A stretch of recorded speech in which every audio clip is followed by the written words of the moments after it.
Hola, bon dia. Benvinguts en aquesta segona part del curs 50 anys de la mort de Franco, perspectives històriques actuals sobre la dictadura.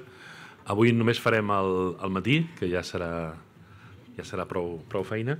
Ahir vam poder fer una mica el recorregut cronològic del franquisme, a més d'una aproximació biogràfica al personatge que dona nom al període, el general Francisco Franco, i avui la intenció és, a banda de fer una taula final amb gent que va participar d'aquest final del franquisme en diferents aspectes, doncs una conferència a càrrec del professor de la Universitat d'Alps Grenoble, Nicolás Sesma, que el que li hem demanat és que faci una mica el que han vingut dient els anteriors ponents, no? És a dir, de situar el franquisme en aquesta perspectiva europea de que allò que va dir Fraga de Spain is different, doncs potser no és tan diferent, no? Intentar situar una mica millor aquesta dictadura.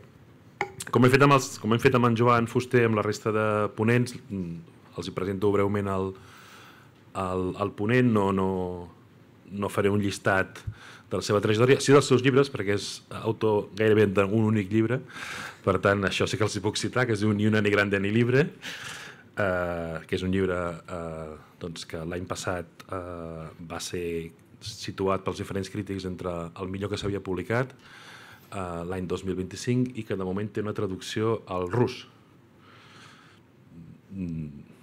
Bé, no sé si això és bo o dolent l'actual situació internacional, però diguem-ne que té una traducció al rus. Bé, no, bromes a banda, sí que m'agradaria destacar dues coses. La primera és que en bona mesura el que som ara a nivell d'historiografia catalana i espanyola es deu a l'acumulació, és a dir, els que han vingut abans, no? I és una cosa que destacava Julián Casanova i crec que en el cas del Nicolás és molt evident. És una persona que s'ha format amb mestres, tant a Saragossa, que és on es va llicenciar, com a Madrid, que és on va fer els estudis de màster, com després a Florència, que és on va llegir la tesi doctoral, i les seves diferents estades als Estats Units, Anglaterra i altres països. I crec que això és important, és a dir, hi ha una acumulació, i això de caminar a espatlles de gegants, que va dir el Newton, una nota al marge, Newton això ho diu en una carta on suposadament lloa a un enemic seu i ho diu sabent que l'enemic seu era un nan. O sigui, el d'espatlles de gegant en veritat era una conya interna, però bueno, nosaltres només hem agafat la versió més literal d'espatlles de gegant. I la segona qüestió que m'agradaria destacar és que tot això ha estat possible perquè hem pogut construir un sistema de ciència que ha perdurat durant 40 anys. Construir un sistema de ciència és molt complicat, destruir-lo és molt senzill. I bé, hi ha altres països no tan allunyats de nosaltres que estan començant a destruir els seus sistemes de ciència i això és una cosa que crec que ens ha d'obrir els ulls a la importància que hi ha d'invertir en ciència i invertir en coneixement i en aquesta acumulació de coneixement. En Nicolás, però altra gent de la seva generació s'ha beneficiat d'aquesta inversió pública en ciència i la retorna a la societat en forma de coneixement i en forma de conferència com la que ens farà avui. Quan vulguis. Moltes gràcies, Jaume. Gràcies a totes i a tots per estar aquí. Sempre és un plaer venir a Barcelona. I a més, invitat per al Joan, pel Jaume i a la Fundació Ernest Lluch per un estudiant apenas arribat a Madrid, com era el meu cas a l'any 2000, que havia parlat amb l'Elias Díaz, que estava al telèfon amb Tomàs i Valiente quan va ser assassinat per l'ETA. És el moment on es va produir l'assassinat de l'Ernest Lluch i on va, per tota la meva generació, penso que va ser una presa de consciència de que l'ETA aveva una agenda diversa, quella che l'antifranquisme, etc., com era entonces el relat dominant aleshores. Bueno, para comenzar, me gustaría traeros un pequeño regalo, que es un vídeo absolutamente inédito del desfile de la victoria franquista en Barcelona, del 20 de febrero del año 39. Igual me equivoco, estábamos comentándolo ahora, pero creo que no hay muchos vídeos privados de este acontecimiento. El vídeo que os voy a poner es de un ingeniero que se llama Arturo Elizalde, y que me ha llegado por vía familiar, y él era una de las pocas personas que tenía una cámara de Super 8 en Barcelona en estos momentos. Él, como era ingeniero, había trabajado mucho en París, había comprado ahí una cámara y la colocó en el Passeig de Gràcia y filmó una parte de este desfile de la Victoria. Dura apenas un minuto. Vamos a ver si lo podemos ver.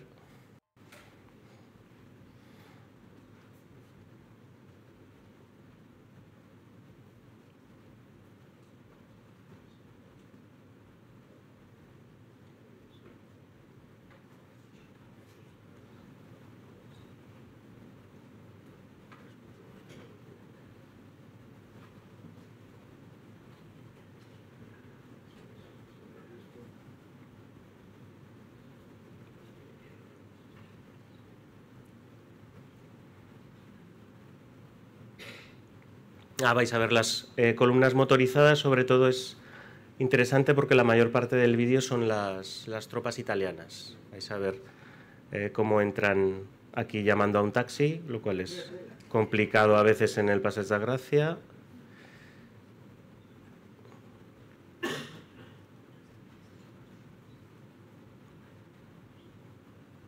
Y estos son los italianos.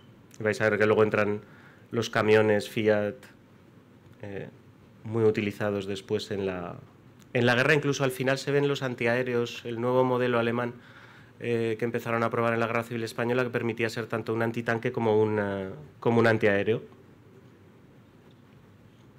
Estos no, esto es artillería de campaña.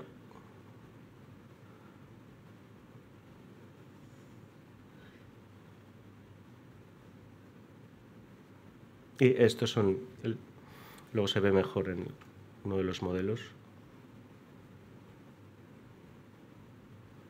Estos son, sí. Bueno, muy bien, pues. Bueno, lo que me habían pedido los organizadores era una perspectiva un poco comparada con el resto de Europa, porque, aunque hasta Asterix y Obelix lo dicen en su aventura en España, publicada en 1969, en la cual se encuentran con el clásico atasco que todos los que han hecho el trayecto entre España y Francia sufren, tanto para entrar por San Sebastián como para entrar después por la Junquera. Hay un momento en el que se paran y uno de los que lleva uno de estos carromatos le dice: bueno, pues claro que vamos a España, además Hispania es diferente. Pues a pesar de todo esto, pues España no lo es, y una de las medidas de comparación pues son los desfiles de la Victoria, como el que acabamos de ver en Barcelona en febrero del año 39.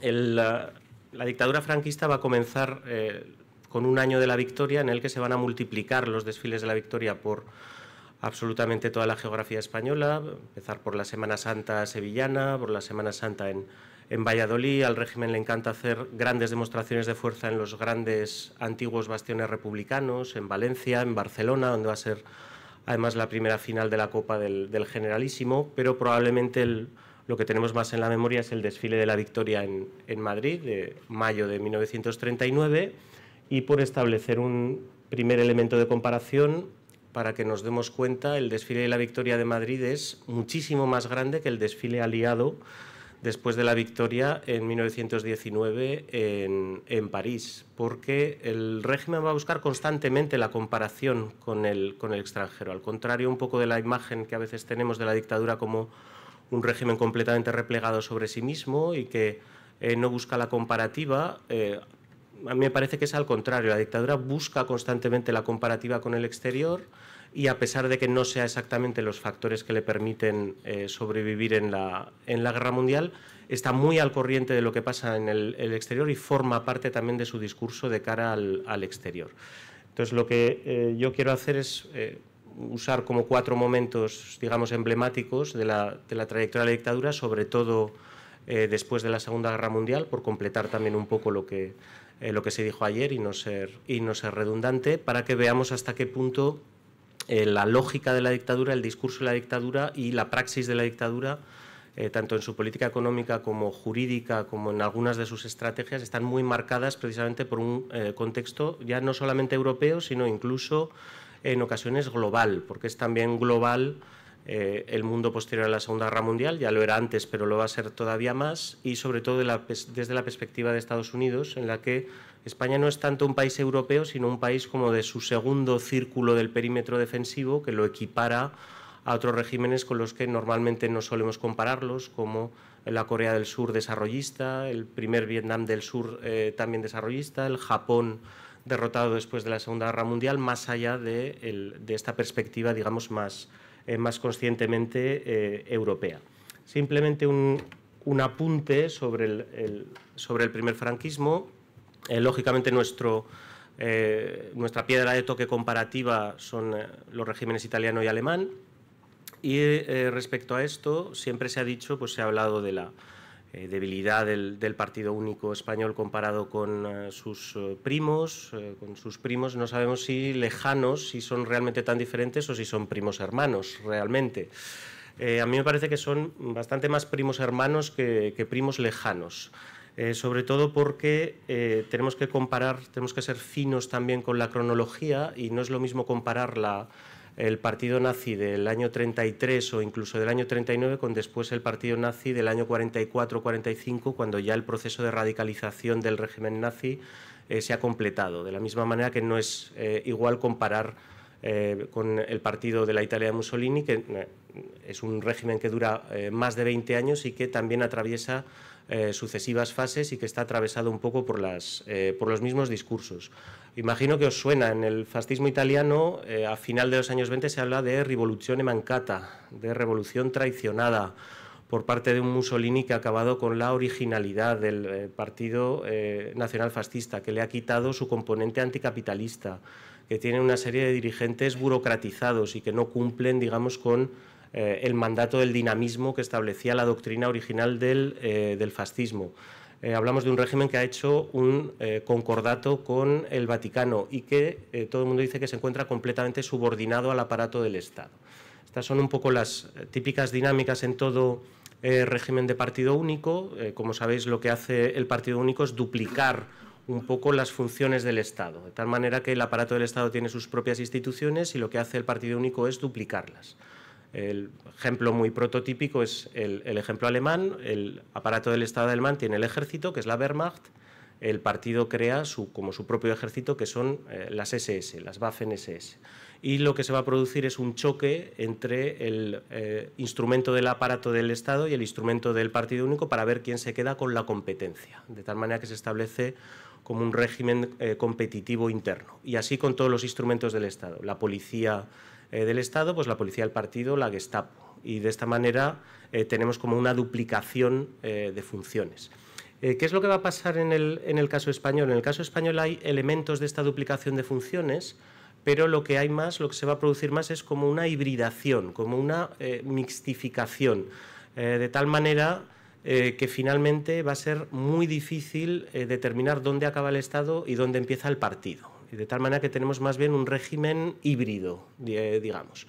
Entonces, esto se va a concretar por distintas maneras. Muchas veces se hace simplemente por la vía personal. El caso más conocido es el gobernador civil y el delegado nacional de provincias del partido, que son la misma persona. Es algo que se establece de facto, no aparece nunca en la legislación, y siempre se ha dicho que esto lo que representaba en realidad era la debilidad del partido comparado con estos primos, en este caso lejanos. Sin embargo, lo que se ha hecho en la investigación reciente, Martí Marín, Julián Sanz, etcétera, ha sido hacer de verdad ese listado de nombres de gobernadores civiles y el predominio de los falangistas, tanto camisas viejas como gente convencida, esta idea de que quien entra en Falange a partir de la unificación, a partir del año 37, a partir del año 39, a partir del año 45, como falsos falangistas, no se sostiene, salvo que apliquemos este mismo criterio y entonces nos encontraremos con falsos nazis como, por ejemplo, Carl Schmitt, como, por ejemplo, el director del campo de concentración de Auschwitz, o como, por ejemplo, Hedrich Heydrich, el director de la SD dentro de las SS, que es también un recién llegado al partido y que por eso es muy criticado. Entonces, si aplicamos la misma vara de medir, la militancia debe contarse a lo largo de todo el establecimiento del partido único, más allá de que haya evidentemente casos de oportunistas, de carrieristas, etcétera. pero esta unión de cargos no se va a producir solamente entre gobernadores civiles y delegados nacionales de provincias, es el mismo caso también entre el delegado nacional de Información e Investigación de Falange y el director general de Seguridad, que se van a convertir en la misma persona, Finate Escrivá de Romaní. Y también se produce de otras maneras, muchas veces también incluso por la vía personal. Girón de Velasco va a ser prácticamente 20 años ministro de Trabajo, de tal manera que llega un momento en el que resulta muy difícil separar a la persona del cargo. Y finalmente la vía española al fascismo, la vía española del partido único, de esta hibridación, acaba siendo en realidad más eficaz y acaba siendo más duradera. Incluso le da más presencia al partido único de la presencia que puedan tener en determinados ámbitos tanto el partido nazi como el partido fascista, aunque ahora nos parezca algo, digamos, bastante extraño. El mejor ejemplo va a ser el decreto de 1970 que homologa, equipara completamente a los trabajadores del movimiento nacional. El Partido Único Español cambia de denominación oficial a partir del año 45, se le empieza a llamar Movimiento Nacional, pero hay muchísima gente que lo sigue llamando Falange, tanto que hay otro decreto que tiene que recordar, que ahora nos llamamos Movimiento Nacional, dejad de decir Falange. También se prohíbe teóricamente la llamada al taxi en público y, sin embargo, absolutamente todo el mundo sigue haciendo las llamadas al taxi en cualquier reunión falangista de estos años, hasta el punto de que la delegada de sección femenina de Sevilla se atreve a llamar al gobernador militar de Sevilla cobarde en público en el año 46 porque está un poco dudoso a la hora de hacer el saludo brazo en alto. Entonces, cuando hablamos de oscurecimiento de Falange, de caída, de presencia, pues si lo revisamos después, digamos, a nivel local y a nivel provincial, pues este oscurecimiento en realidad no tiene prácticamente lugar. Y lo que se llaman islas de separación son muchísimo más importantes en estos otros países, por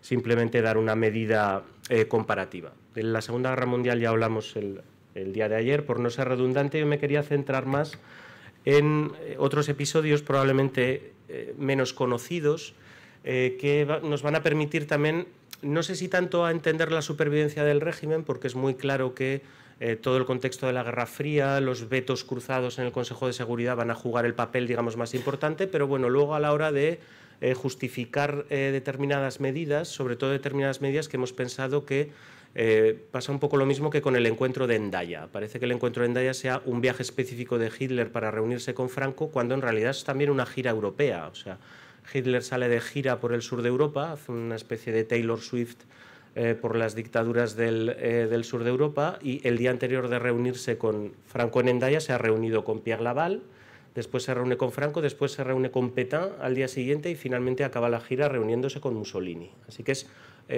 nunca entenderemos Hendaya si no la entendemos, digamos, dentro de este contexto europeo, dentro de esta gira europea en la cual Hitler le tiene que prometer prácticamente los mismos territorios a tres personas que están luchando por conquistar, por hacerse con la misma parte del pastel que representa el imperio francés. Y al día siguiente de reunirse con Franco es cuando se reúne con Pétain. Pétain anuncia que entra en la senda de la colaboración, y esta palabra hace su aparición, digamos, por primera vez, y es una manera también de defender el imperio de las ambiciones italianas y españolas. Por lo tanto, no entenderemos Hendaya si no lo ponemos nuevamente en perspectiva europea. Tampoco entenderemos algo que se ha considerado también muchas veces como algo exclusivamente franquista, como una especie de idea genial que tiene también Carrero Blanco, que es la persona detrás de la iniciativa, que va a ser la ley de sucesión en la jefatura del Estado de 1947 y el referéndum que viene con él. Por hacerlo rápidamente, la ley de sucesión en la jefatura del Estado es bastante importante, supone una de las primeras leyes que verdaderamente institucionalizan a la dictadura franquista. De hecho, es la ley a partir de la cual se crea el llamado sistema de las leyes fundamentales. El sistema de las leyes fundamentales se establece a posteriori y declara leyes fundamentales las anteriores del régimen, que son el Fuero del Trabajo, la Ley de Cortes, el Fuero de los Españoles y la Ley de Referéndum Nacional. A este se le añade después la Ley de Sucesión en la Jefatura del Estado, la Ley de Principios Fundamentales del Movimiento y finalmente la Ley Orgánica del Estado, que es también objeto de un referéndum. 7 leyes fundamentales que los juristas del régimen, a partir de un determinado momento, también por comparativa con la perspectiva europea, lo empiezan a llamar la Constitución abierta de la dictadura franquista. Es por esto que después la 8ª ley fundamental es la Ley para la Reforma Política, que sigue los criterios establecidos por el sistema de leyes fundamentales y por eso se habla de una transición de la ley a la ley, de la ley fundamental franquista a la ley para la reforma. La ley de sucesión a la jefatura del Estado lo que establece es que España vuelve a convertirse en un reino. Es decir, es un referéndum en buena medida sobre la forma de gobierno. Pero los referéndums sobre la forma de gobierno es que están por todas partes en Europa. Están por todas partes en Europa occidental. Son bastante conocidos, sobre todo el referéndum italiano, el referéndum de junio del año 46, en el que se vota monarquía o república y que gana la opción republicana, aunque con una diferencia territorial bestial. Si miráis los resultados, todo el norte de Italia vota a favor de la república, todo el sur de Italia vota a favor de la monarquía, con lo que se crea una fractura territorial también importante, pero bueno, es un referéndum además con garantías, con propaganda, etcétera.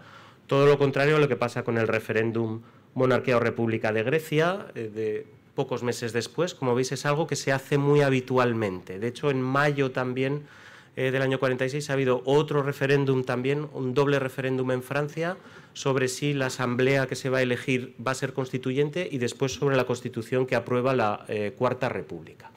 El referéndum en Grecia es un pucherazo, bueno, bastante considerable a favor de la monarquía.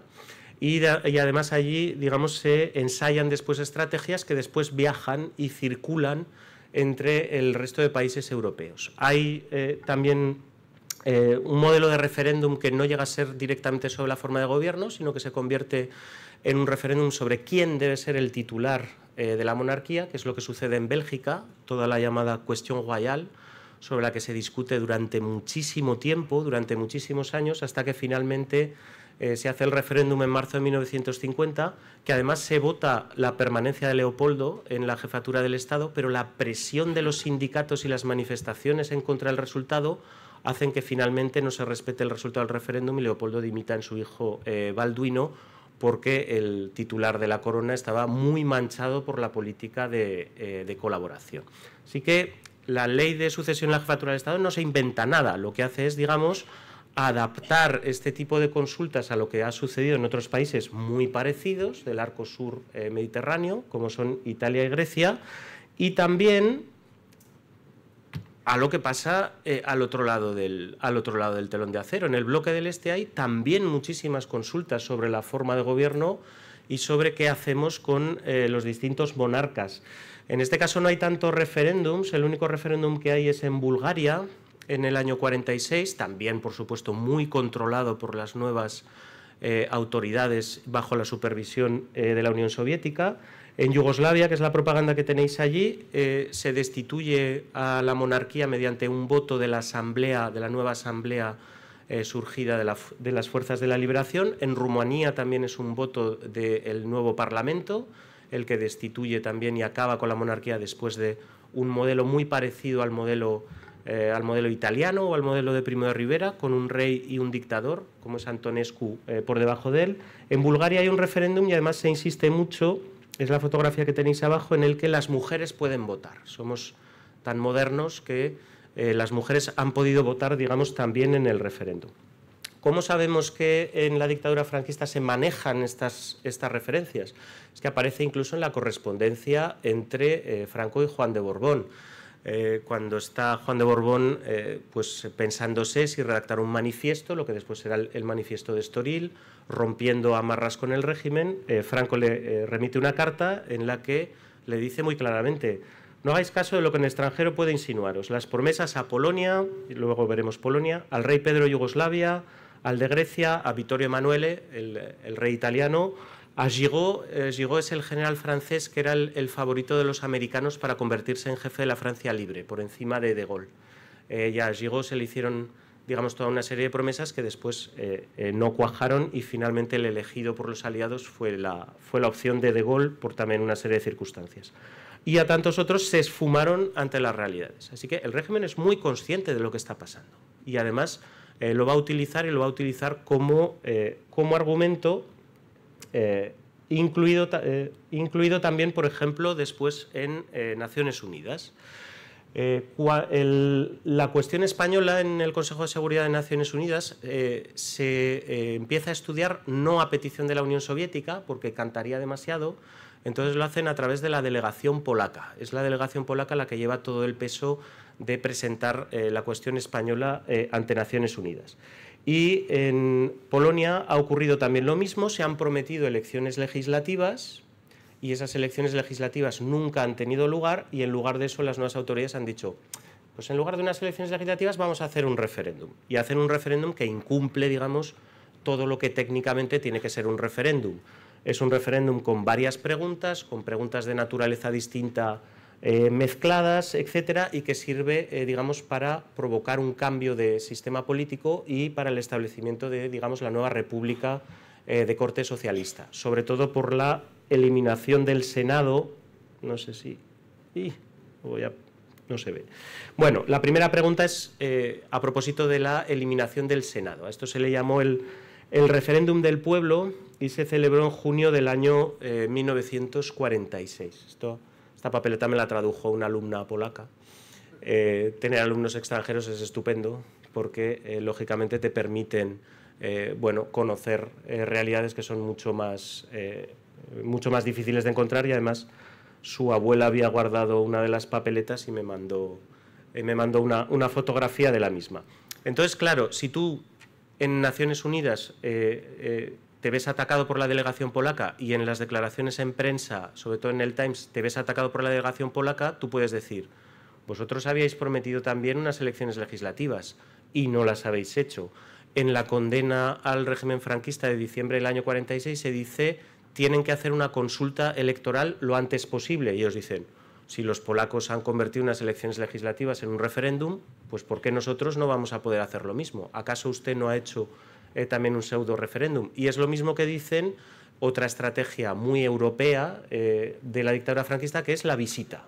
Es una especie de bienvenido Mr. Marshall de notoriedades. Entonces, es una estrategia que habían ensayado ya durante la guerra, con el turismo de guerra, y que ahora la van a perfeccionar. Y consiste en invitar a representantes políticos, esto es más viejo que el mundo, lo sigue haciendo todo el mundo.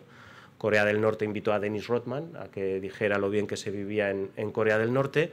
Pues en esta época invitaron al Dennis Rodman de la época, que era William Beveridge, el padre del Estado del Bienestar, que es invitado a visitar España, que hace una gira por toda España, que inaugura una cátedra sobre la seguridad social en la Facultad de Ciencias Políticas dirigida por Castilla, a pesar de que la seguridad social no existe, y que se descuelga con unas declaraciones en el Times en el que dice, bueno, en una comparación de libertades, a mí me parece que se vive mucho mejor en España que en Polonia o que en Rusia, y hay una libertad mucho mayor.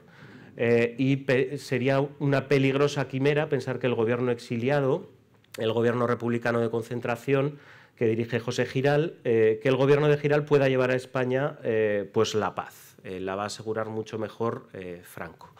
Y además, por supuesto, tanto Giral como Pasionaria contribuyen a alimentar este discurso, sobre todo Pasionaria apareciendo en primera fila en el cumpleaños de Stalin, que celebran Stalin, Mao, Khrushchev, y la cuarta que está en la fila en primera línea y en los noticieros de todo el mundo es Pasionaria, es Dolores Ibarruri. Y por eso Franco, en su discurso en la Plaza de Oriente en octubre, dice los Girales y las Pasionarias lo único que hacen es volver a traer el peligro de una amenaza comunista a España. Con estos antecedentes, digamos, se entiende mejor todo lo que rodea la ley de sucesión en la jefatura del Estado, que es un pseudo referéndum, que es un pucherazo absolutamente lamentable, aunque tiene un éxito mayor incluso de lo que espera el régimen, por también lo que Alexis de Tocqueville llamaba la emoción del sufragio. Digamos, es algo que Tocqueville que desprecia completamente a las masas, sin embargo, se siente como muy conmovido de la ilusión con la que la gente acude a las urnas en cualquier, digamos, consulta. Por supuesto, el régimen permite votar a las mujeres y las imágenes, estas son imágenes coloreadas, pero son imágenes de la cola para votar en el referéndum del 47 y el régimen insiste mucho en esto. Las mujeres pueden votar también, fíjese usted qué moderno soy, ¿no? Y en el referéndum preguntan por la forma de gobierno con Franco como regente vitalicio, es decir, volvemos a restaurar a España como reino, pero con nada, dos detallitos. Primer detallito, Franco es regente vitalicio. Segundo detallito, será Franco el que decida quién será el sucesor a título de rey. Y es basándose en esta ley, que después se designa como sucesor a Juan Carlos en el año 69, porque lógicamente Franco se toma su tiempo. Las papeletas, a mí me encanta estudiar las papeletas de voto, cada uno tiene sus aberraciones. Las papeletas de voto, de hecho, no están mal. La pregunta es bastante clara, no hay una jerarquización de la respuesta de sí o sí no. Evidentemente, lo que ha hecho el régimen es hacer los deberes antes. Ha expulsado del censo a cualquier persona que tuviera los derechos suspendidos por la ley de responsabilidades políticas. Eso ya quita 20-25% del censo y después cada jefe de mesa electoral tiene los resultados que tienen que salir. Si no salen esos resultados, pues se tiran las urnas y fiesta. Y además, en el momento en el que votas, tanto en el del 47 como en el 66, a ti te dan un certificado de que has votado. El certificado del año 47 es necesario para que te vuelvan a sellar la cartilla de racionamiento. Es una pena que no esté Miguel Ángel, porque la cartilla de racionamiento se convierte también, lógicamente, en un instrumento de control, porque si no la tienes sellada no puedes acceder a los de la cartilla de racionamiento, y es muy bonito ver cómo en el certificado de voto del año 66 lo que pone es: podrá ser requerida por la empresa donde trabaja cada elector, de tal manera que el versement, la transferencia del primer salario semanal de enero del año 67 depende de que puedas presentar el voto de que has votado en el referéndum de la ley de sucesión a la jefatura del Estado. Pero, como os digo, las papeletas no son malas, son bastante presentables, digamos, técnicamente. Desde luego tienen poco que ver con otros referéndums del régimen nazi, por ejemplo. Este que tenéis en el centro es el referéndum del Anschluss, de la anexión de Austria. Si os fijáis, Adolf Hitler en negrita y la opción del sí ocupando completamente el centro y de manera muy destacada, y la opción del no absolutamente marginal, para provocar, digamos, esta sensación de unanimidad, este sentimiento de unanimidad que existe siempre en todo este tipo de consultas. Lo que tenéis ahí es la papeleta del año 29 de uno de los referéndums de Mussolini, como es la opción del sí con la bandera italiana a todo color, la opción del no triste y gris, y de una persona amargada que vota no. Estas papeletas y estas estrategias viajan en el tiempo. Hay una línea directa que conecta, digamos, todo este tipo de estrategias. Esta que tenéis aquí, por ejemplo, es una consulta del gobierno de Pinochet del año 79, si no me equivoco, y fijaros en la pregunta: frente a la agresión internacional desatada en contra del gobierno de nuestra patria, respaldo al presidente Pinochet en defensa de la dignidad de Chile.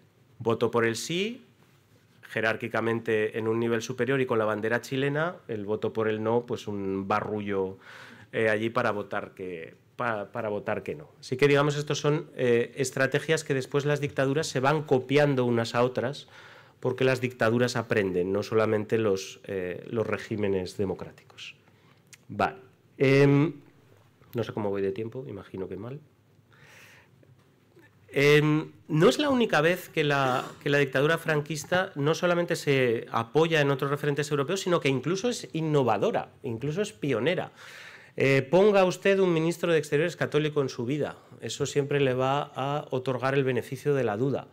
Esto es una estrategia que en realidad empieza mucho con Martín Artajo, que es la persona elegida para ser el ministro de Exteriores, la cara exterior del gobierno franquista en los momentos de este relativo aislamiento. A mí, hablar de aislamiento me parece... habría que hablar casi de relativo aislamiento. La recomendación de retirada de embajadores de Naciones Unidas es un fiasco total, entre otras cosas porque la mayor parte de países ni siquiera son miembros todavía de Naciones Unidas. Entonces hay gente que ni siquiera se siente interpelada. Hay gente que no tiene todavía sus relaciones exteriores de manera soberana, como por ejemplo Irlanda, que sigue manteniendo a su representante. Portugal decide mantenerlo, es la ventana para la OTAN, para estar en contacto con los británicos. Argentina ni siquiera acusa recibo, y el resto de países dicen, pues si es que ni siquiera soy miembro. Italia entra el mismo año que España en Naciones Unidas. O sea que es que seguir hablando de aislamiento, el verdadero aislamiento va a llegar en el 75, después de las últimas ejecuciones del franquismo, cuando sí que hay llamada a consultas masivas, etc.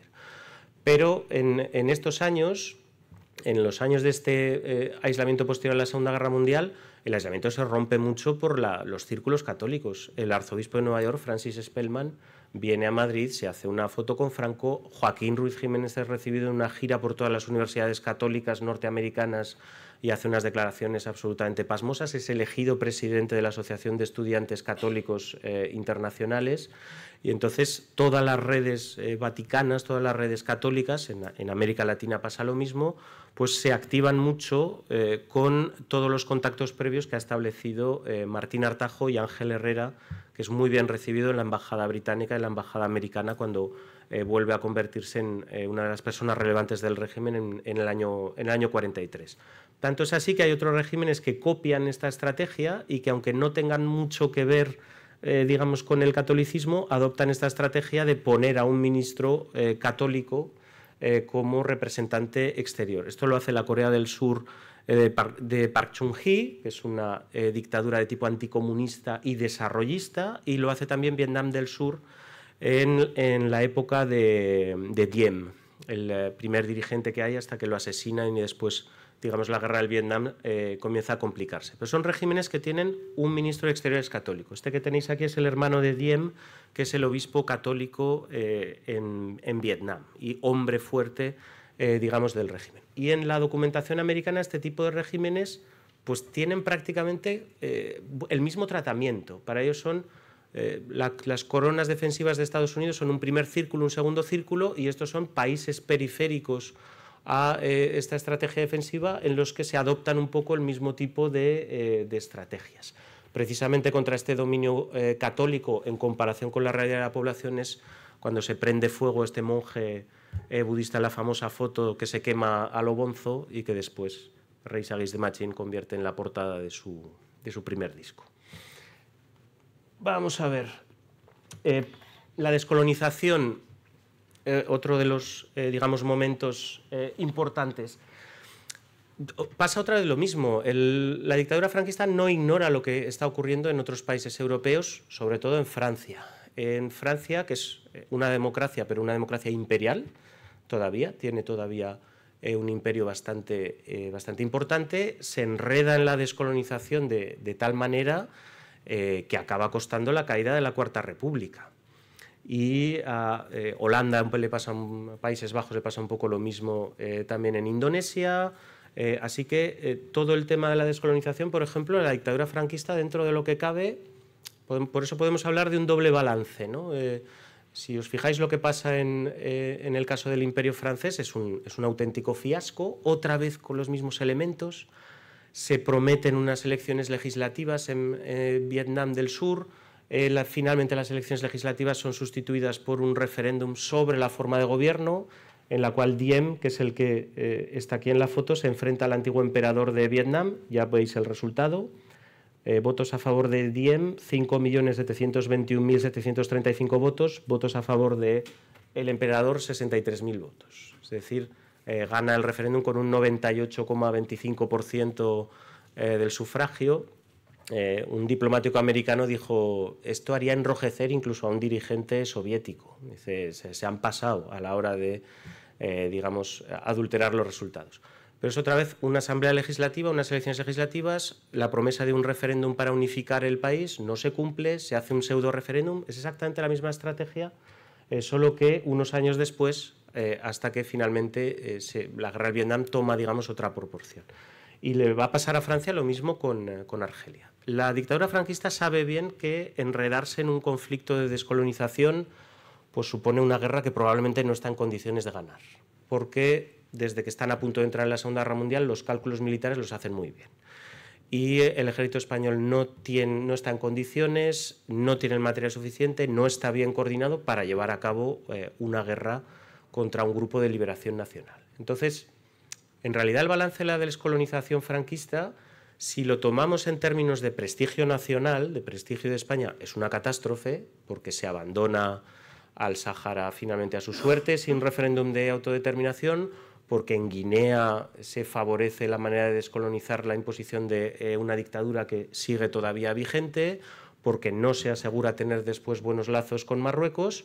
Entonces el balance, digamos, estructural en términos de país es muy negativo, pero en términos del régimen, que lo único que le interesa es sobrevivir, el balance para ellos es estupendo, porque evitan enredarse en una guerra colonial cuando ven lo que está pasando en todo el resto de países, y lo ven además con mucha satisfacción.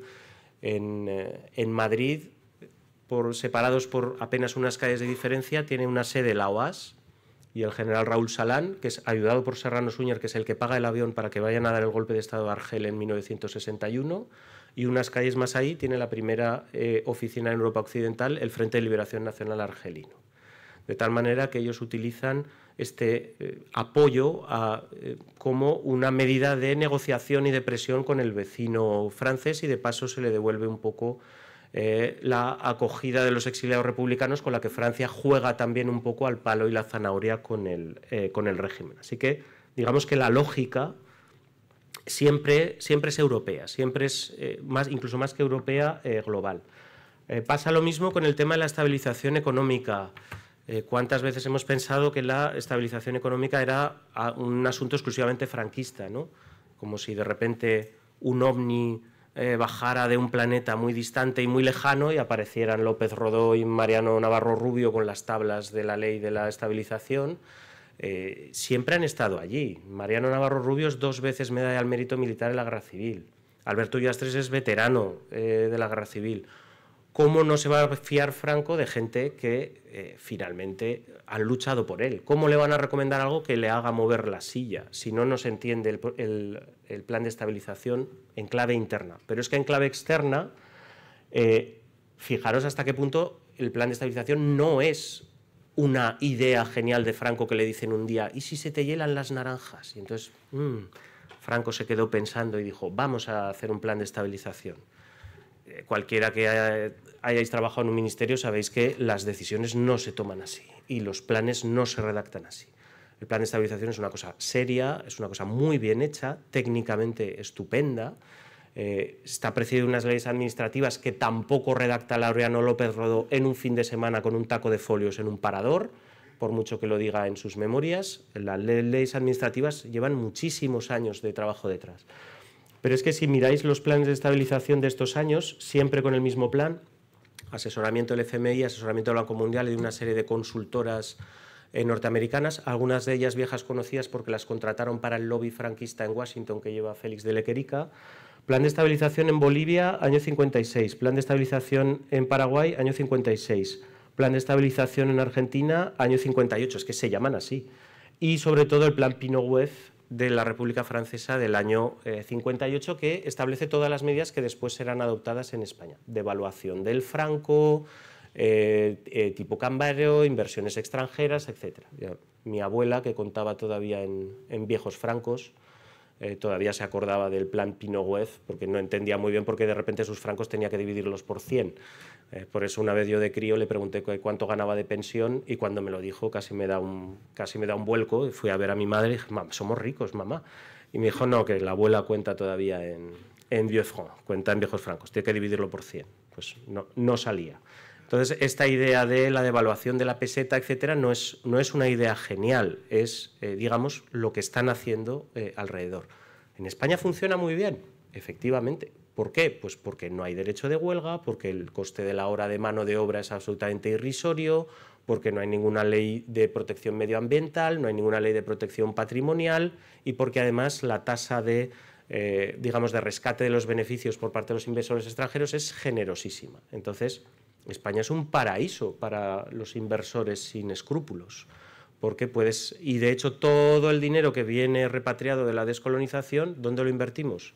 Pues es perfecto, es un país periférico, pero es europeo, es seguro, es una maravilla. Y por eso, claro, Renault, Citroën, etcétera, son sus grandes inversiones de las empresas francesas en España en esta época, algunas de las cuales, por cierto, controla Nicolás Franco, sobre todo la factoría Renault en Valladolid, y por lo tanto hay también una estructura económica relacionada con el vínculo del dictador. Bueno, antecedentes desarrollistas hay muchos, además. A finales de los años 20, la dictadura de Mussolini hace de el desarrollo, la paz y la prosperidad económica y material uno de los ejes de su discurso. O sí que antes de que llegue después lo que se llama la esvolta totalitaria, más basada en el imperialismo, hay también todo este discurso de este es el régimen que ha traído la prosperidad comparado con el periodo liberal italiano, que es un periodo de caos, que es un periodo de inestabilidad, que es exactamente lo que hace después la dictadura en su discurso respecto a la Segunda República. Y aquí tenéis este maravilloso film, el Pasqualino Sette Bellezze, con todo este desarrollo en la ribera italiana, que recuerda muchísimo al desarrollismo franquista después en el Mediterráneo. Y fijaros, esta película italiana es muy divertida y se inspira mucho estéticamente, como veis, incluso en las películas de esta época. Cada país tiene sus obsesiones. La nuestra son los pantanos, entonces Franco es el de los pantanos. En Italia es la puntualidad de los trenes, aunque quizá el AVE modifique, digamos, nuestra obsesión y la lleve a los trenes. En Italia la obsesión son los trenes. Los trenes tienen que llegar a la hora. Si habéis tenido que esperar alguna vez un tren en Italia, entenderéis por qué.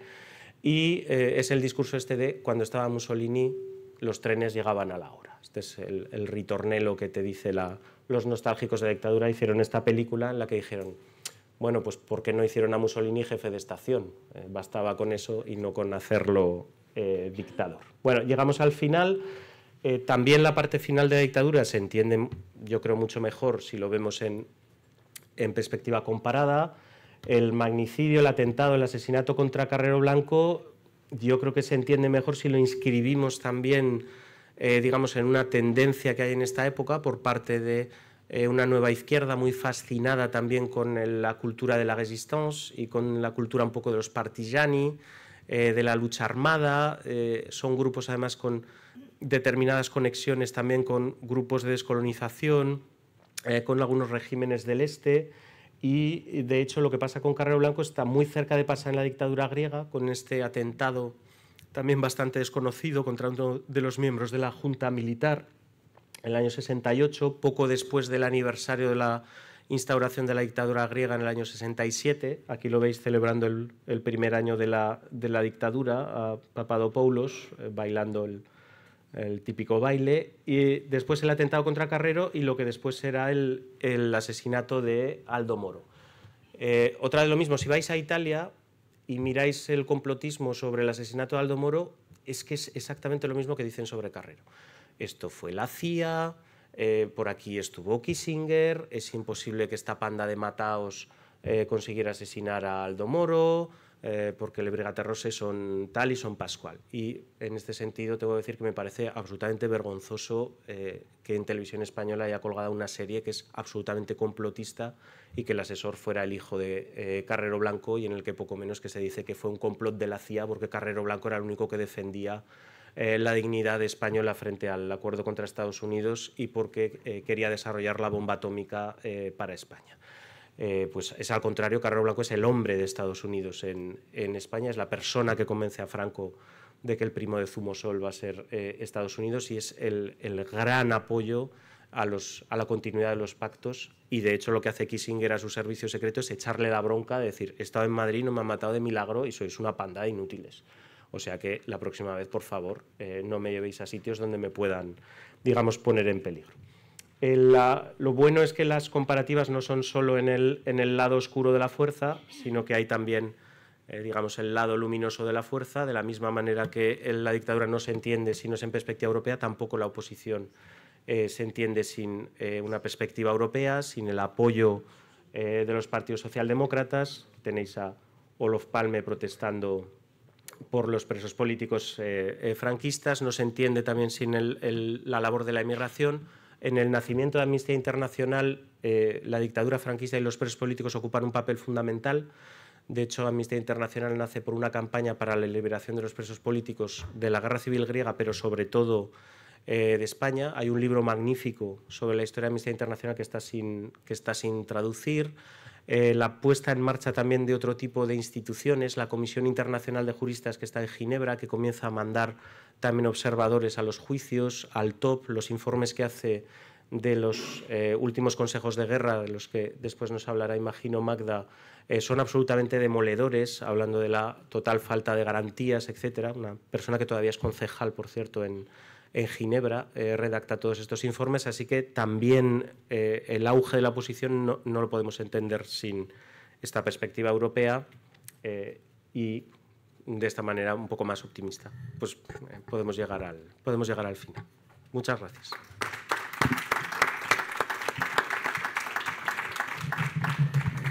Kissinger no només renya els serveis secrets per això, sinó que a més els hi demana que si mai el fan volar pels aires, vol volar més metros que Carrero, perquè Carrero em sembla que vola 18 metres i ell diu, jo com a mínim 25.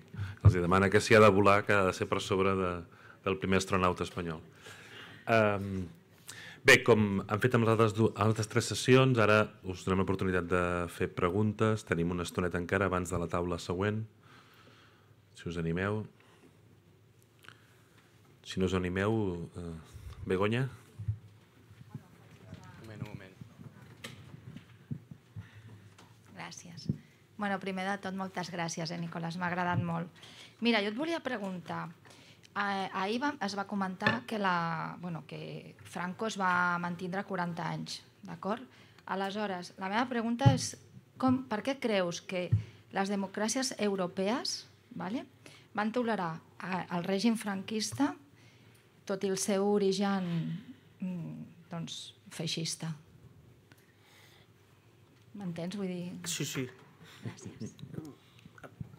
No tengo una respuesta, porque probablemente no la hay. Me da la sensación de que si la península ibérica se desestabiliza es un problema para todo el mundo, pero si la dictadura franquista se mantiene es un problema solo para la población española. Entonces, hay un momento que hay un cálculo de oportunidad y dicen, es que nos conviene más que la dictadura se mantenga, es un mal menor. Hablo sobre todo después de la Segunda Guerra Mundial. Hay un momento en el que dicen, bueno, quitamos a Franco, lo presionamos, pero ¿para poner qué? Tampoco hay una alternativa clara. El gobierno republicano en el exilio se ha formado muy tarde, se ha formado con muchas dificultades, porque el gobierno autonómico vasco también intenta en algún momento un reconocimiento por separado, al final han conseguido traer a todo el mundo dentro. El gobierno republicano en el exilio, a mí me duele decirlo, pero me parece que su política es muy torpe, no declara la guerra al eje, no tiene elementos para después reclamar algo.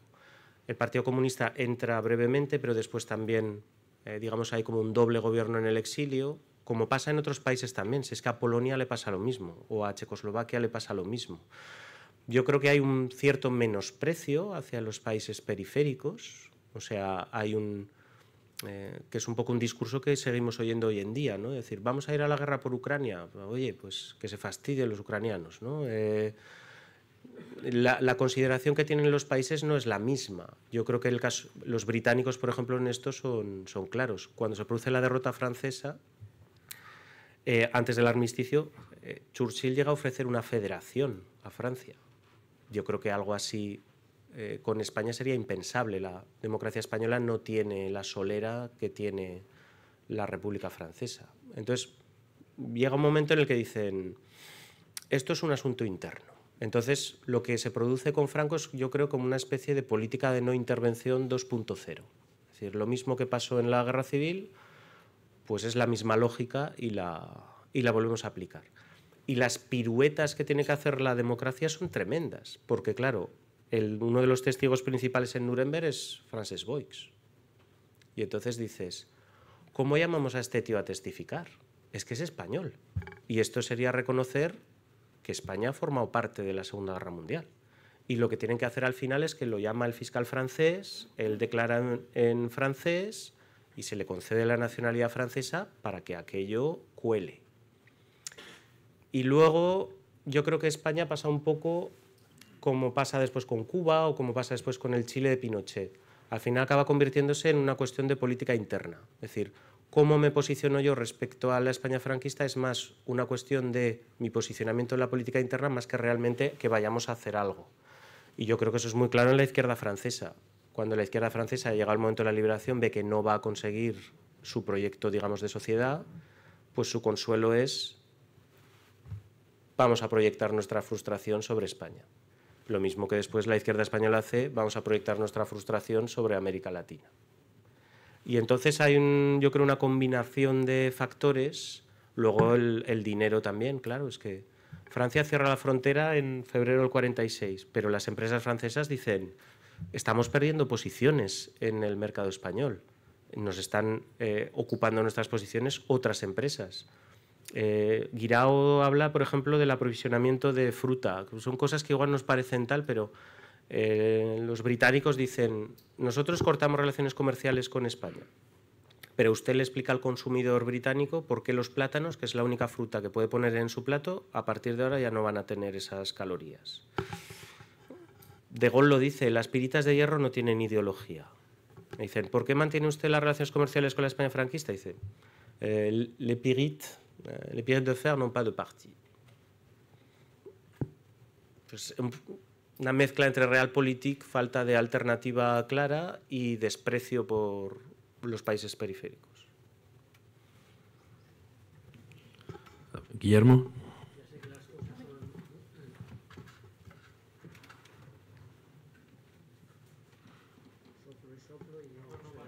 No va.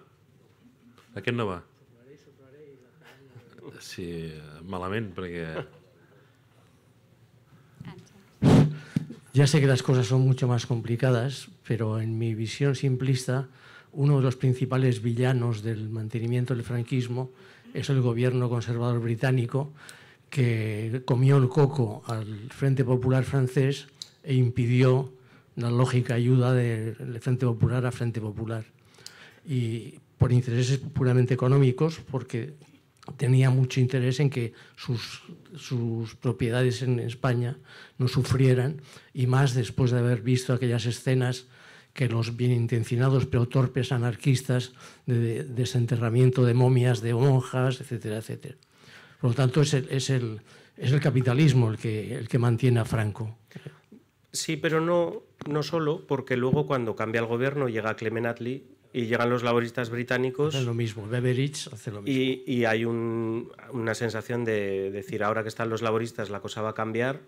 La cosa no cambia nada. Hay una frase de Churchill que dice que Clement Attlee es un cordero bajo una piel de cordero, y yo creo que se puede... De hecho, cuando está Negrín en Londres, esto lo cuenta en las memorias del embajador de la Unión Soviética en Londres, está muy indignado porque dice, Negrín está refugiado en Londres y esta gente quiere que se vaya a otro país, porque está impidiendo que haya una normalización de las relaciones con Franco. Y el gobierno conservador es tan cobarde que no se lo quiere pedir directamente para no quedar mal. Y se lo encargan a Attlee que se lo pida, a Negrín que se vaya. Y Attlee dice que sí. Entonces, la lógica británica es una lógica de país, es una lógica imperial. Entonces, en esa lógica están tanto los laboristas como... no cambia gran cosa con el gobierno laborista. Gran Bretaña no tiene amigos.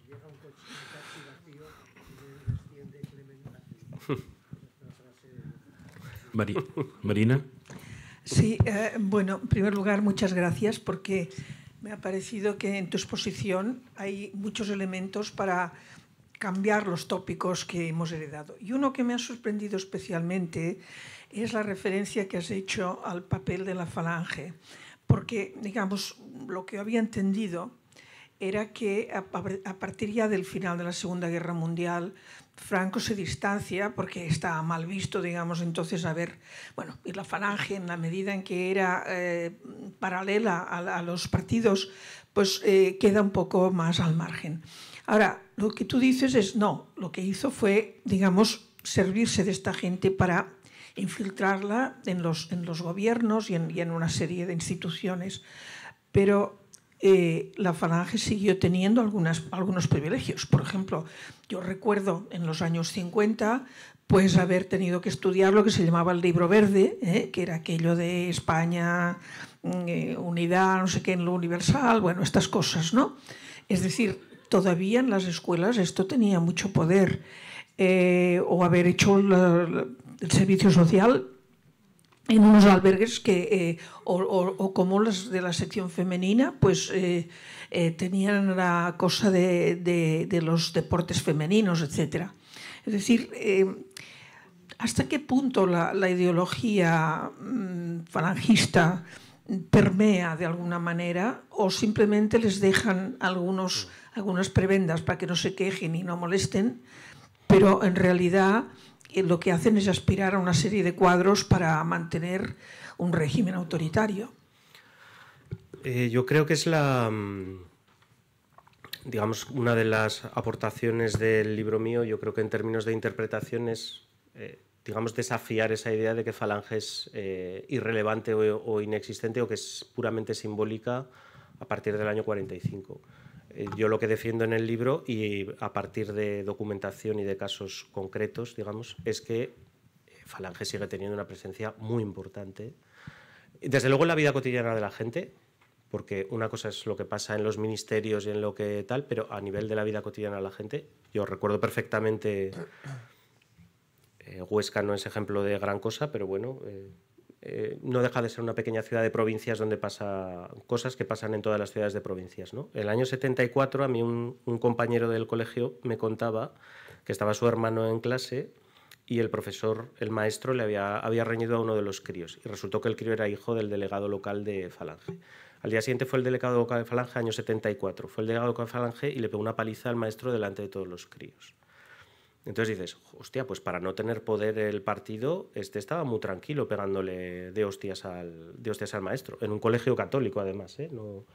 Entonces, fíjate, fue a partir de ahí que dije, vamos a mirar... Claro, es que Falange no tiene poder. Pues en el año 61, después del accidente de Caza, al que nombra Franco vicepresidente del gobierno, y no había tenido un vicepresidente del gobierno desde el general Gómez Jordana en el 39, es Agustín Muñoz Grandes. Y Muñoz Grandes es el comandante de la División Azul y va con la cruz de hierro con la que le condecoró Hitler. Y lo manda con los americanos y Muñoz Grandes va con la cruz. Y si a Franco le da un zamacuco, el que pilota la sucesión es Muñoz Grandes. Y no fue a la División Azul porque pasara por allí. El ministro de Exteriores es Castilla. Castilla es veterano de la División Azul. Y encima le niegan el plácet en Londres porque lo quieren mandar de embajador. Es que es tan cabrón Franco que cuando dicen, venga, otra vez hay embajadores. Ah, pues venga, te mando a un veterano de la División Azul. De embajador a Londres. O sea, ¿eso es ocultar a Falange o ocultar tus orígenes? Le niegan el plácet a Castilla. Como en el mundo diplomático está muy mal visto negar el plácet 2 veces, dice, ah, no, pues venga, el hermano de Primo de Rivera, Miguel Primo de Rivera. O sea, ¿tú te imaginas que mandan al hermano de Mussolini, de embajadora? Es lo que está haciendo Franco. Y acaba de embajador él. Cuando ponen la base americana en Zaragoza, para crear un poco como cultura americana en la ciudad, crean una cátedra, la cátedra Palafox, Universidad de Zaragoza, Academia General Militar. El ponente inaugural es Carl Smith. Y Carl Smith va y hace un discurso que es la teoría del partisano, que es una justificación de la lucha antipartisana en el Frente del Este en la Segunda Guerra Mundial. Y lo hace en Zaragoza. Y en la cátedra creada conjuntamente con los americanos. Y dice, el manual antipartisano del ejército británico, del ejército francés y del ejército americano nos da la razón. Da la razón a lo del Frente del Este. Y lo vais a ver en Indochina. Entonces, el caso Matesa, por ejemplo, cuando sale el director general de aduanas, el del Tribunal Supremo que lo juzga, son todos veteranos de la División Azul. Y están en unos puestos, y entonces dices, a mí esto de que el partido deja de tener poder desde el año 45, a mí desde luego no me convence. Yo pienso que es más bien lo contrario. Y de hecho el partido sobrevive a Franco. El movimiento nacional se extingue el 1 de abril de 1977. Por eso el libro va hasta 1977, que en Twitter me insultó un tío y me llamó tonto porque no sabía ni la fecha en la que había muerto Franco. Te has confundido hasta en la fecha. No es, pues sé que Franco murió en el 75, pero el partido único murió en el 77. Y por el decreto por el que se homologaba ser funcionario del movimiento y ser funcionario del Estado, todos los trabajadores del movimiento pasaron sin solución de continuidad a trabajar en la administración del Estado. Y yo siempre cuento la misma anécdota, pero en la Biblioteca Municipal de Huesca lo atendían 3 antiguas de sección femenina y no le querían hacer el carnet de lectora a mi hermana, porque decían que una mujer para qué necesitaba leer tantos y luego se iba a casar y no le iba a servir para nada. Menos mal que estaba ahí mi madre y cogió a Simone de Beauvoir y le pegó con el libro a la señora hasta que le hizo el carnet de lector a la biblioteca, pero me refiero que a nivel de vida cotidiana, es que en las altas esferas del Estado resulta que está lleno de falangistas. Que no se pueda levantar el brazo, se levanta por todas partes. Y a nivel de vida cotidiana también está presente el partido. ¿El partido no está presente? Bueno, pues amén. A mí me parece que entre Franco y el partido lo que hay es, entre Franco y los falangistas, lo que hay es un matrimonio de conveniencia.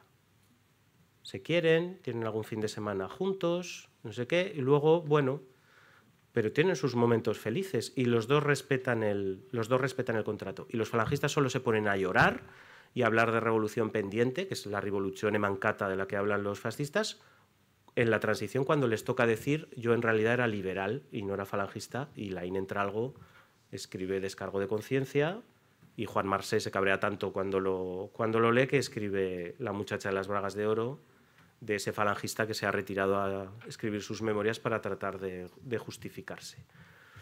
Y bueno, pues alguno acaba recibiendo el premio Príncipe de Asturias. Bien, pues estupendo.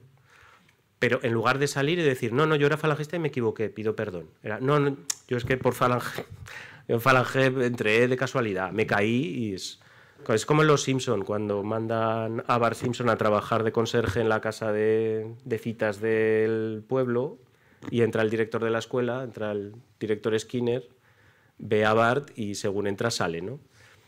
Y dice, yo entré solo para preguntar cómo se salía. Pues todos los falangistas de posteriores al 45 dicen lo mismo. No, yo es que entré en falange de casualidad. Joder, es Suárez.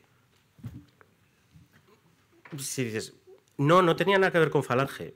No, lo hicieron secretario general del movimiento y antes vicesecretario general del movimiento y antes gobernador civil en seguridad de casualidad. Pues estupendo. Pues las casualidades son fantásticas. Yo entré de becario en el Instituto Europeo de casualidad. También había gente que decía eso. Decía, no, yo estoy aquí de casualidad. Ah, sí. Y joder, pues hay que rellenar un dossier por casualidad de la hostia. Y hay que mandarlo aquí y allá. No, yo aquí estoy de casualidad. Pues yo no. Yo me lo he currado para entrar. Pau. Bueno, primer de tot, gràcies, Nico, molt interessant. Jo volia canviar una mica de tema, volia preguntar-te, justament ahir Julián deia que sabem molt poc dels nostres veïns de Portugal i té tota la raó. Llavors volia preguntar-te una mica quina va ser la relació de Franco amb Salazar. Sí que el que se sap és que tampoc va ser la millor relació del món, i també fins a quin punt dins del règim la idea de la Unió Ibèrica va arribar a ser rellevant o va tenir una certa importància. Me gustaría conocer mejor la relación y el caso del Estado Novo, pero lo que finalmente acaban entendiendo es que Portugal, digamos, tiene una comprensión global mucho mejor que la que tiene España, ¿no? Entonces, yo creo que el Pacto de la Unión Ibérica le hace mucho bien al régimen, porque es una manera de entender que su posicionamiento tiene que ser una, digamos, verdadera neutralidad, que es a partir un poco del año 43. Y lo que pasa es que luego la relación, precisamente por el tema de la descolonización, acaba convirtiéndose en un problema, ¿no? Porque Portugal es otro ejemplo de una descolonización mal llevada, es decir, las guerras coloniales son imposibles para Portugal en términos económicos, en términos demográficos, y sin embargo se empeñan en seguirla adelante. Y de eso hay un libro que se llama El ocaso de la amistad entre las dictaduras ibéricas, que habla precisamente de cómo se van alejando de eso, ¿no? A pesar de eso, yo creo que el régimen y Portugal se ayudan mutuamente, pueden protestar, pero bueno, luego los agentes de la PIDE que matan a Humberto Delgado en la frontera en el lado extremeño, bueno, tienen... aunque hay falta de documentación por ver, pero bueno, hay una cierta connivencia entre las dos policías secretas, y lo que pasa es que luego les sirve de ejemplo de lo que no tienen que hacer. Si nos empeñamos en que no haya ningún cambio, nos podemos encontrar con una situación un poco a la portuguesa. Algo que es difícil también porque los militares españoles no están muriendo en una guerra colonial. Es que yo creo que el factor, digamos, bueno de la dictadura es que aprende bien a ver la lectura global. Es decir, si nos metemos en una guerra colonial, podemos ir al colapso. Y Portugal se lo refrenda, ¿no? y entonces hay una separación, la actitud respecto a la Comunidad Europea no es la misma tampoco. Yo creo, a veces se habla de la transición española y portuguesa como equivalentes y son un poco un huevo y una castaña, ¿no? Pero entra dentro, digamos, de una corriente. Yo soy más ignorante en la relación con Portugal. És verdad que faltaria... No sé si encara està disponible, però a la plataforma de TV3 hi havia un documental de la televisió de la BBC sobre el cas portuguès i el cas grec. I estaven bastant bé. Són dos documentals, són 50 minuts cadascun, i van parlant, comparant una mica amb el cas espanyol de tant en tant. I t'expliquen una mica Portugal, i és sobre la fi de la dictadura a Portugal, la fi de la dictadura... Fa 4 o 5 mesos sé que estava penjat, no sé si encara ho tenen penjat. Més preguntes? No voleu fer preguntes? Voleu fer un cafè? No us ha agradat el que ha explicat en Nico?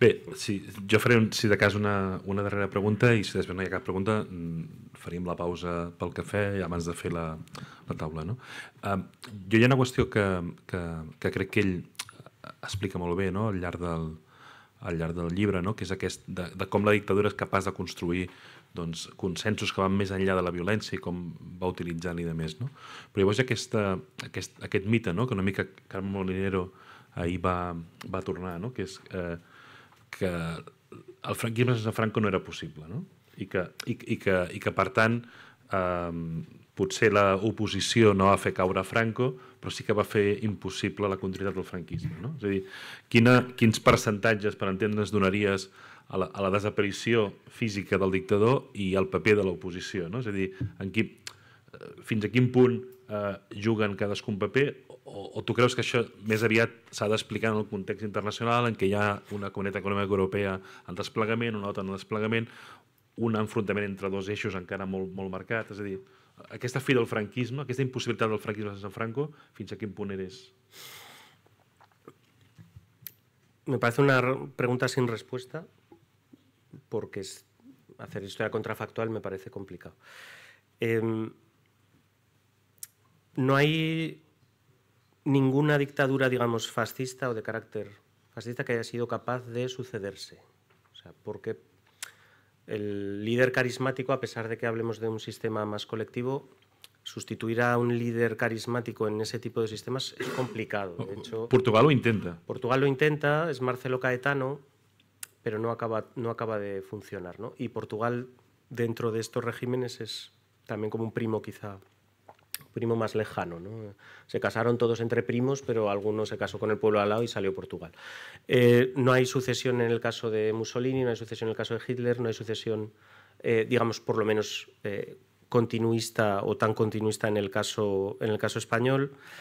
Y además Hannah Arendt, por ejemplo, decía que ningún dictador fascista siente la tentación de nombrar sucesor a un miembro de su familia. Y es verdad. A mí me parece una gran diferencia con las dictaduras comunistas en las que el partido asegura una sucesión sin un vacío de poder dentro del partido. Y las dictaduras comunistas sí que han conseguido tener distintos sucesores y las dictaduras fascistas no. En la documentación americana, por ejemplo, dicen va a ser muy difícil que haya un general que tenga la legitimidad carismática que tiene Franco. Entonces, si tuviéramos que pensar en algún sucesor, ellos piensan que la única posibilidad sería Muñoz Grandes, precisamente. Lo que pasa es que Muñoz Grandes se enferma y muere de manera también muy temprana, en el año 67.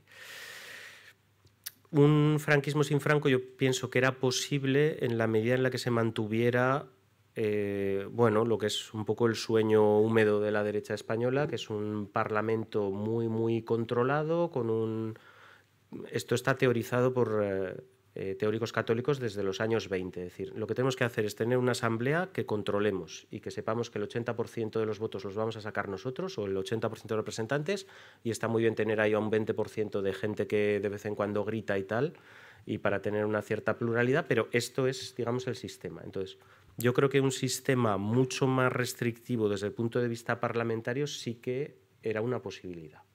Y de hecho no solo era una posibilidad, sino que probablemente era la que iba ganando en las apuestas. Y lo que consigue la oposición es que ese sistema pensado de manera, digamos, muy cerrada, se convierta en otra cosa. Se convierta en otra cosa al principio por la presión, digamos, de la oposición para que haya un proceso de apertura, y después, sobre todo, por el resultado de las elecciones del 77. Con el sistema electoral que diseña el gobierno de Suárez, y que, por cierto, sigue siendo el sistema electoral en el cual votamos, que es preconstitucional, como la ley de huelga, por cierto. El sistema estaba pensado para que la UCD probablemente sacara muchos mejores resultados de los que finalmente tiene. Y allí Felipe González lo que dice de la gente votará PSOE porque sus abuelos votaron PSOE, porque se acuerdan que votaron PSOE. Es verdad que los resultados del 77 cambian un poco el... Si no, probablemente la Constitución habría sido también algo, digamos, hecho desde el gobierno y otra vez el mismo sistema. Hecho desde el gobierno, propuesto y votado en referéndum, en lugar de elaborado por una comisión del Congreso. Entonces, franquismo sin Franco como dictadura probablemente era muy complicado. Como sistema político, digamos, más autoritario, más vertical, con menos participación, sin un partido comunista, por ejemplo, cosa que tampoco es tan rara, ¿eh? En Alemania prohíben un tiempo el Partido Comunista, en Francia hay un tiempo que expulsan también al Partido Comunista. Entonces, sí, yo pienso que sí que era posible alguna forma de sistema más o menos autoritario. Y lo que consigue la oposición es que no sea así. Entonces, es difícil dar una respuesta definitiva porque es todo mucho interpretación. Hay poca documentación empírica en la que fundamentar un poco tu opinión, no? A mi tenim una pregunta incorporada. Si no anava a dir, la pregunta també era perquè així, com que ara després parlem amb els de l'oposició, doncs ja teníem el d'això, però...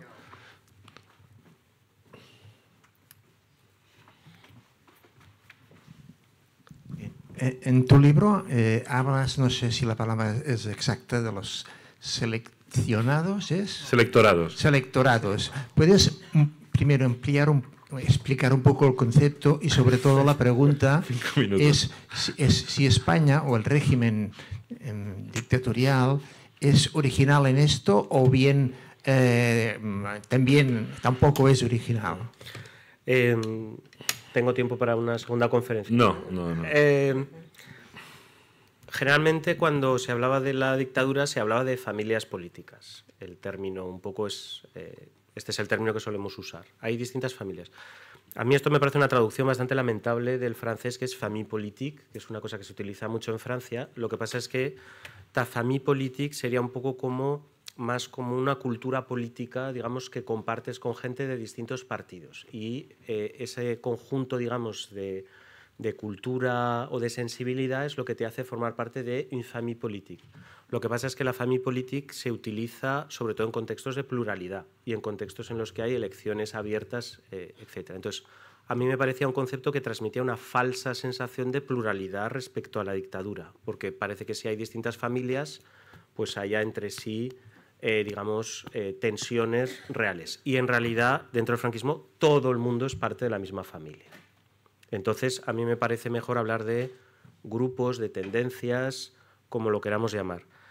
Grupos, tendencias que además entre sí pueden tener roces, pero ninguno rompe la baraja y se va a la oposición. Entonces, tratando un poco de escapar del término de familias, a mí me llamó la atención un término de la politología norteamericana, que es un término que se llama selectorado. Esto lo desarrolló un politólogo americano que se llama Bruce Bueno de Mezquita y que lo podéis ver en Netflix porque tiene una serie que se llama Cómo triunfaron los tiranos, que son sus teorías puestas en serie audiovisual. ¿Qué es un selectorado? Un selectorado es un grupo de personas de las cuales el dictador selecciona a sus miembros de la clase política a cambio de un determinado retorno, una parte en los beneficios de formar parte del sistema. De tal manera que estos selectorados, además, no son compartimentos estancos, sino que uno puede pertenecer a varios al mismo tiempo, y me parece que eso se adaptaba muy bien al caso franquista. Porque muchas veces decimos, este es católico, o este es del Opus, o este es de Falange. No, pues es que la mayor parte de ellos son de todo a la vez. Y además lo ven como algo perfectamente compatible. Fernando Herrero Tejedor es miembro del Opus y es miembro de Falange, y lo cree exactamente igual. Castilla es miembro de la Asociación Católica de Propagandistas, es militante de Falange Española, es voluntario en la División Azul y luego, sin embargo, tiene un gabinete, digamos, muy propio. Ibáñez Martín, el primer ministro de Educación, siempre decimos, Ibáñez Martín es católico. Joder, pues para ser católico ingresa en Falange en la guerra, pero es que además él es ministro de Educación. Su subsecretario es de Falange, el director de la Revista Nacional de Educación es de Acción Española, su director general de primaria es de la CNP y el director de secundaria es del Opus. Es la perfección.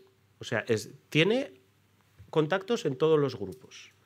Fuentes Quintana, cuando empieza a despuntar... Luego España, yo siempre lo digo, España tampoco produce tantas élites. Hay países que son más grandes y tienes más canteras para seleccionar. Pero en España no, entonces... Fuentes Quintana, cuando empieza a despuntar en la universidad, hay una carta muy divertida en el archivo de los propagandistas de Federico Silva, el ministro de Obras Públicas, que dice: hay un chaval espabilado en económicas, le he ofrecido entrar en la Asociación Católica de Propagandistas, pero se me han adelantado ya los del Opus y entonces ya se ha metido en el Opus. Pero luego ha dejado plantado al Opus para irse con el grupo de Francisco Javier Conde y los falangistas en el instituto. Entonces, claro, una persona de estas es... una persona que se deja cortejar por los distintos grupos y que en realidad tiene contactos con prácticamente todos. Entonces, seguir hablando de las familias como si fuera... Laureano López Rodós es miembro de la Falange de Barcelona desde los 15 años. Entonces, a mí cuando me dicen, no, los tecnócratas se oponen a Falange, se oponen para ver quién capitaliza políticamente unas reformas que han elaborado entre todos. Porque la reforma de la administración la hacen también en buena medida los falangistas. Es como cuando te dicen, los falangistas no quieren que el Estado funcione bien. ¿Ah, sí? Pero si los falangistas se basan en el poder del Estado, si esto de Mussolini es tutto per lo Stato, niente al di fuera del Stato, es decir, ¿cómo van a querer los falangistas que su administración funcione mal? Quieren que funcione bien, pero quieren controlarla ellos. Y quieren después que el mensaje sea... somos nosotros los que hacemos que esto funcione bien. O sea que la lucha es más por ver quién se lleva el mérito más que por las reformas en sí.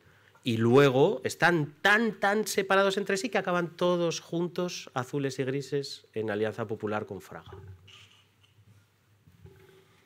Yo no veo tanta diferencia entre estos grupos. La pregunta que era...